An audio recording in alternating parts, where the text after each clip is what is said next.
Thank you all for being here today. It's an amazing opportunity and we couldn't be more grateful. And we are Serenity Spaces. Oops, apologies. There we go. I am Alyssa Welton. I'm the CFO and co-founder. Some of my skills include financial analyzing and technical research. Some of my experience, I actually have an internship right now with a local accounting firm, and also in the summer, I have more accounting internships. Yep. And I'm Desiree Lane. I'm the CEO and co-founder. My skills include creative design, marketing, and interior design. I also have experience with website and app development, and I've run social media platforms for WSU organizations and Orange Theory Fitness. And then I'm also in the process of obtaining my real estate license. And for gaps of knowledge, basically just obtaining and managing a large inventory is something that we're not familiar with. Yeah, and looking at our problem that we're trying to solve, so roughly 35 to 40% of Washington state population consists of renters.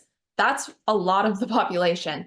But among these individuals who are 20 to 24, 32% of them are female, 28% are male, and they move annually every single year. So these renters are seeking a way to make their rental feel more like a home without the hassle of having to purchase furniture for a long period of time and without having to transfer it from place to place.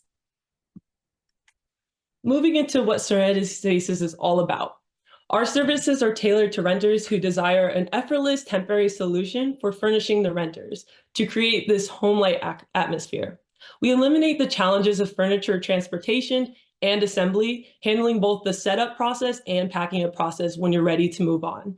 We make the whole process effortless. We provide customizable payment options to ensure that you have furniture for any duration needed, and we offer an extensive selection of furniture packages to ensure that you find one that perfectly suits your preference. And so with this being said, we save our customers an average of 8 hours per rental and reduce associated costs by 72%. We're basically staging, but for renters. Yeah, and looking at an example, so Airbnb, it's roughly $3,700 to rent a furnished Airbnb for a month time. Looking at a furnished apartment, it's roughly $2,200. And then looking at unfurnished, it's roughly 1.1 to 1.9. It varies depending on the apartment that you're wanting and the features that it comes with. But if you purchase Serenity Spaces rental, then it's really not that much more. Like if you look at the furnished, it's very close to the same amount, but it's a huge difference from Airbnb. And individuals who are traveling frequently aren't always looking for long-term leases, which is what furnished and unfurnished apartments normally provide. And we actually pulled this from Capitol Hill in Seattle, Washington, as they're one of the #1 areas for travel nurses, as this is where Swedish Hospital is located. And moving into our target market, so we're actually targeting travel nurses as our early adopter, as the idea actually stemmed from travel nurses. So my mother is a physicianal assistant at Auburn Multicare in Renton, Washington, and I overheard travel nurses talking about the inconvenience of having to pack up and move for their next assignment. So I sat there and talked with them for over an hour, and I realized this was a problem, and so we developed a solution to solve that said problem. With that being said, we want to target young adults ages 25 to 44, as these are individuals entering the workforce. And we also found within our surveys that females tend to have more of a preference towards their interior design. And so we also would like to target females as one of those early adopters. And then, like we said, individuals with temporary living situations, these are individuals moving frequently for work. With travel nurses, they move 1 to 2 times a year for their assignments. We also like to look at cost-conscious individuals because these tend to be individuals entering the workforce. And so right now we're looking at a business to consumer model with our travel nurses. But by the 5th year, we want to open up to a new market, a B2B market, where we're targeting Airbnbs and rental owners directly. Yeah, and looking at our market opportunity, so the whole industry for furniture rental is worth $607 million. Obviously, we can't attain all of that. So looking at our serviceable available market, roughly individuals who are 25 to 44 years old, and then also live in Washington State. We only are focused on Washington State at the moment because this is where we are both from. And then looking at our serviceable obtainable market, we believe that we can capture 9% of the market share given the moderate barriers of entry. There are 3 main competitors in this space, but there's a bunch of other smaller companies that we think that we could jump in there with and actually beat them out. But this amount would be $387,000. Moving on to our go-to-market strategy. So we plan to get, grow, and keep our customer base. With getting customers, we've already worked on this by conducting surveys and questionnaires targeted towards those early adopters. We've actually targeted 34 travel nurses who show interest in our product. To plan on growing that customer base, we plan to collaborate with influential travel nurse bloggers and social media influencers, such as Lindsay Garrett, Kalal Walker, who have roughly 100,000 followers on Instagram, and they both have their own blogs. There's also Tracy Love, who has 118,000 on TikTok, which is a social media platform we hope to utilize in growing our customer base. And by leveraging these social media marketing tactics on these platforms, we think we'll be able to reach more customers. Yeah, and looking at our distribution channel, so we plan to use a website via while using e-commerce. We will also have an app where individuals can rent from us directly as well, but we are primarily going to push our website. This is so we can utilize customer reviews, discounts, targeted email marketing, and active social media. So with these customer reviews, we plan to see what our consumers are saying about us, where the bogged down steps are on the website, if they like the quality of the furniture. This way we can utilize this information and customize our services more to our consumers in the future. And on that e-commerce website, we plan to use that to actually help us keep customers. Just to foster that brand loyalty, we'll have blogs, discussion forums, and videos targeted at our customers. For example, we have a blog targeted towards travel nurses, which basically show easier tips and tools to move from one assignment to the other. So moving into our competitors, our top two competitors are Furnish and Court, as Furnish has a similar business model in comparison to ours, and Court has just been established in the industry longer and makes up a third of the majority of the industry. Rent-A-Center and Aaron's are indirect competitors because their business model is rent to own, while ours has three different business models. You could rent our furniture, rent to own it, or rent to buy it. And then that goes into our competitive landscape. So basically, we have we pride ourselves on our high quality products from our manufacturers, and we also stage the furniture and set up the apartment for you. We don't just assemble the furniture and leave it with you. We actually arrange it and make everything look cohesive, and we focus on style, a strong focus on style to make your space likable to your preference. And then we also developed an application. Currently, it's in the mock-up stage. We realized that according to a survey, 57.5% of consumers actually prefer a mobile app over other channels for shopping. This just leads to faster load times, easier navigation, convenience, and also just creates a streamlined process. And then we also found out that in-app purchases are actually safer because of that one-time authorization code. So people are more likely to purchase large investments through an app than a website. We also have this sense of community, which I mentioned before with our blogs, videos, and forums. This is just to help foster brand loyalty. Yeah, and looking at our revenue model, so as mentioned, we are going to target travel nurses and individuals in temporary living situations. And with the cost of purchasing furniture from the manufacturer, so if we don't purchase directly from the manufacturer, it's roughly $11,000. But if we purchase directly from them, we can recoup our costs within 6 to 12 months via our monthly leasing payments, which are roughly $800. And then with this, we plan to source high quality items from the manufacturer at a low cost. Once you create that connection with the manufacturer, you're more likely to get those discounts if you're doing bulk purchases, which we do plan to do in the future. And then our future plans, we want to explore business to business opportunities and form those partnerships with housing specialists. So this can include Airbnb. So we would love to have our furniture placed in an Airbnb, one that is unfurnished. That way our name is on something that is amazing and beautiful. And then also those temporary housing specialists. So there's a lot of temporary housing for individuals who move frequently. And by having our furniture in there, we are also creating another link. And then looking at our financial projections, so as you can see in 2027, we almost make it positive, and then we have a huge increase in expenses. Well, in 2028, we are actually going to begin renting a facility to house all of our furniture.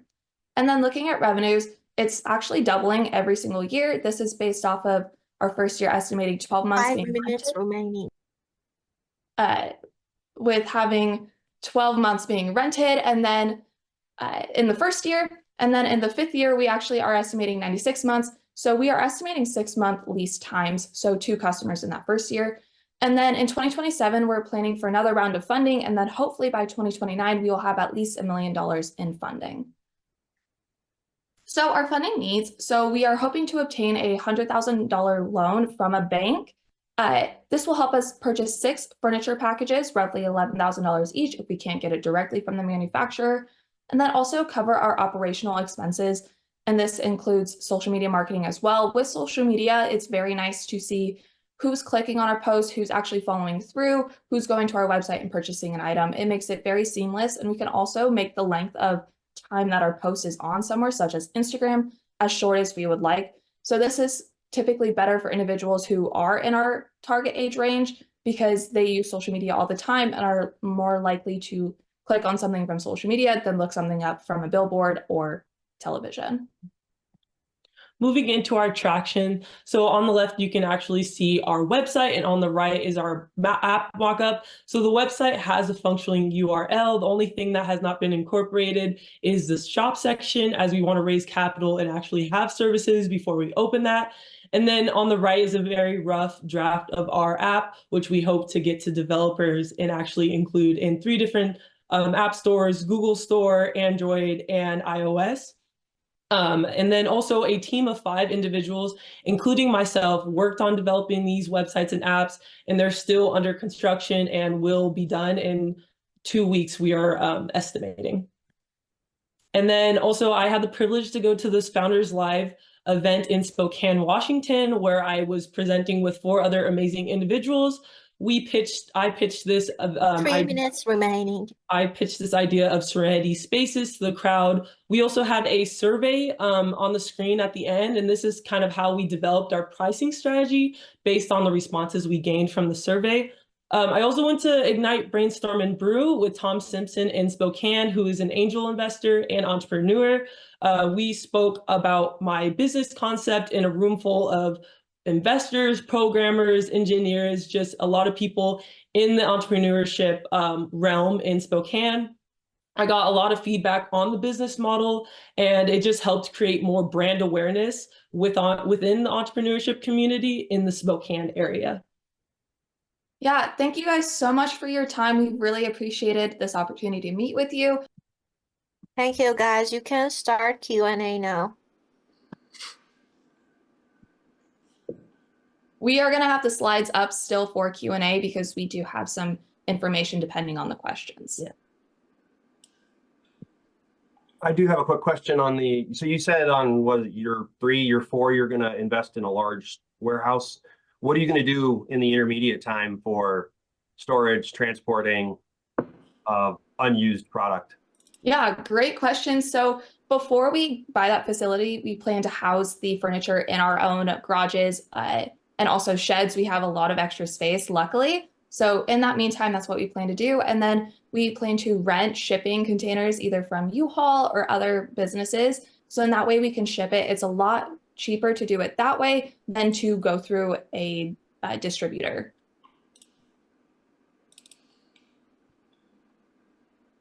Have you looked into where the largest number of travel nurses go to and from across the US, where they're continuously turning over?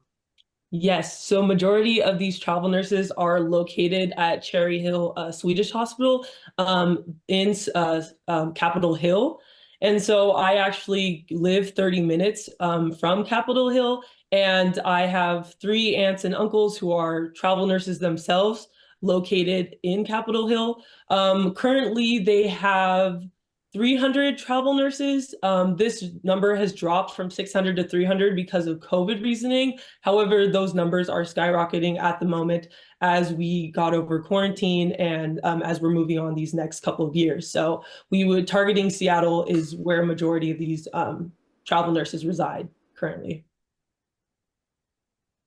What are your thoughts on making this more turnkey in terms of truly being Serenity spaces where it's not only what's inside the space, but actually renting the space?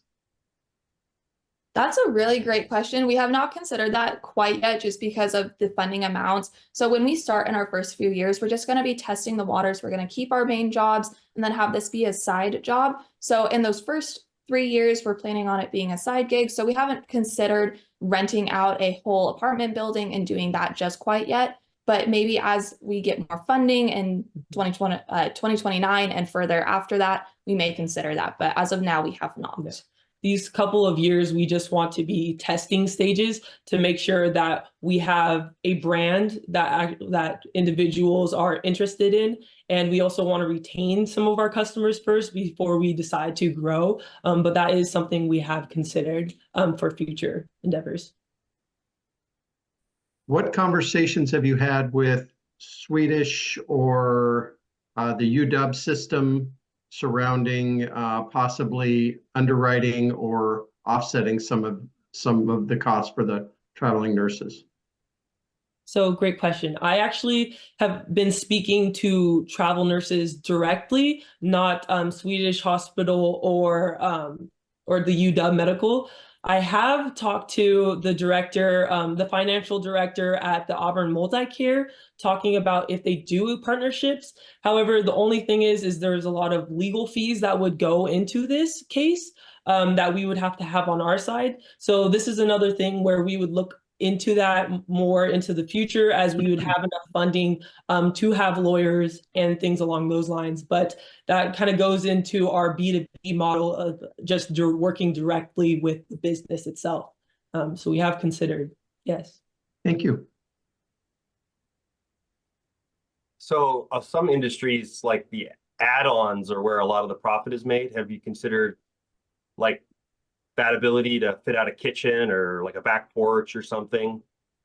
Yes, so we have considered some additional add-ons. So our basic model comes with a bedroom, a living room, and dining room. So that's what our basic feature is for the monthly $800 payment. But we have considered having decorations, either paintings or vases, or things to just kind of make it more home-like feeling. But we have not explored this too much since we are just kind of doing a testing phase of just the main furniture bulk, and not so much the extremely customizable aspects. Although it is customizable, we just don't have all of those vases and smaller trinkets yet. Yeah, the inventory yet.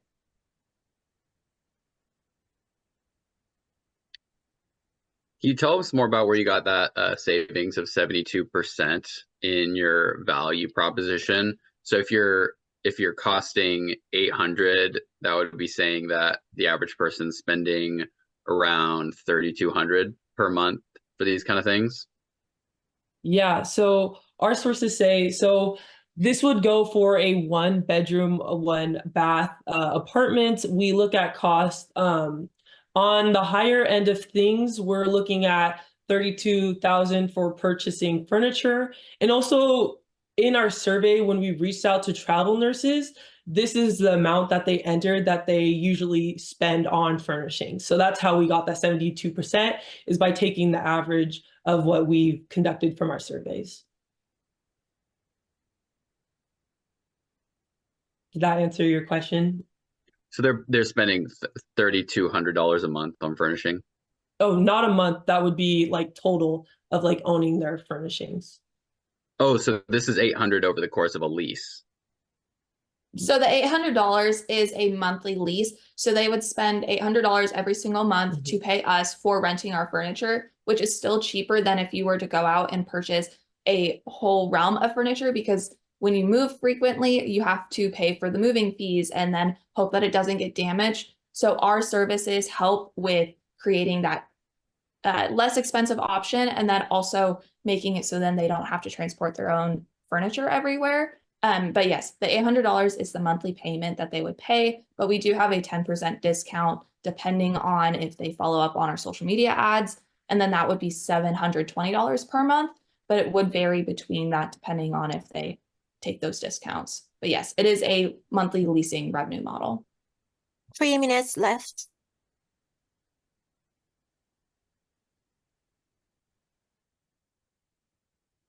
Any other questions? How did you get to 9% of the market being your serviceable obtainable? I think it was your SOM or your SAM, Yeah. but your final market was about 9%. How did you guys arrive there? Yeah, great question. So we were looking at it, and about 63% of it is taken over by those main three competitors, which means that the remaining 27% is pretty open to anyone that can jump in there.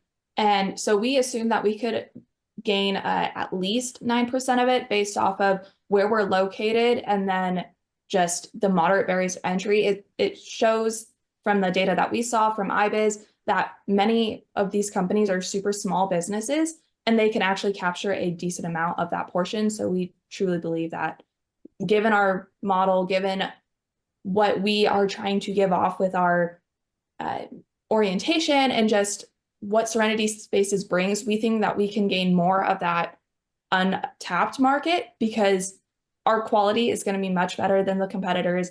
We care more about our furniture.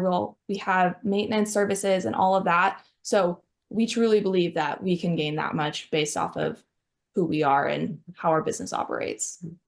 A lot of research of comparing ourselves with competitors using IBIZ as a source. And that's how we found out how much of the market they actually obtained. And then we compared our model to those competitors.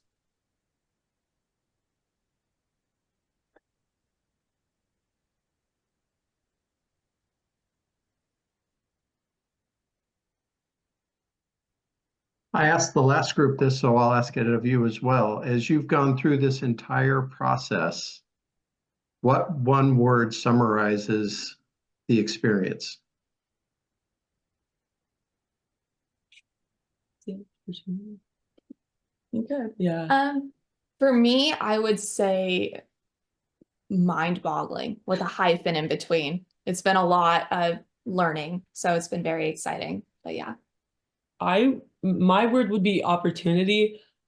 My senior year, I'm graduating this year, and just kind of taking this model to the next step, this idea that like I fostered my junior year and actually like getting so many opportunities from WSU, I would just have to say the whole thing has just been a humongous opportunity. Just sitting here today too. Just, yeah. Thank you.